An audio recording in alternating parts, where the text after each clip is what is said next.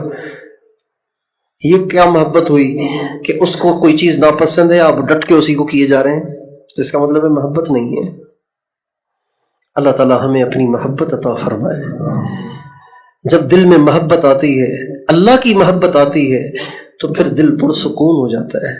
ایسے پرسکون ہوتا ہے جیسے مچھلی پانی میں جا کے پرسکون ہوتی ہے۔ آپ مچھلی کو چاہے فل اے سی چلا کے کسی خوبصورت صوفے پہ رکھیں، وہ ایسے ہی تڑپے گی جیسے دھوپ میں تڑپے گی، اس لیے کہ اس کو اے سی کی ٹھنڈک چاہیے نہیں، اس کو کولنگ تھوڑی چاہیے، اس کو پانی چاہیے۔ اس کی زندگی ہی پانی کے ساتھ وابستہ ہے، دل کی زندگی اور دل کا اطمینان دنیا کی کسی چیز سے وابستہ نہیں، یہ صرف اللہ کی محبت کے ساتھ وابستہ ہے۔ جب یہ دل اللہ پہ مرے گا، اللہ پہ فدا ہوگا، جب اس میں اللہ کی محبت سمائے گی تو پھر اس دل کو سکون ملے گا۔ آج دلوں کی بے سکونی اس لیے ہے کہ اس دل میں اللہ کے سوا کوئی اور آ گیا ہے۔ اللہ تعالیٰ سے دعا ہے کہ اللہ تعالیٰ ہمیں اپنی سچی محبت عطا فرمائے اور اس کی نعمتوں کا احساس عطا فرمائے، اور اللہ تعالیٰ اپنی نعمتوں کی ہمیں قدردانی عطا فرمائے۔ وآخر دعوانا ان الحمد للہ رب العالمین۔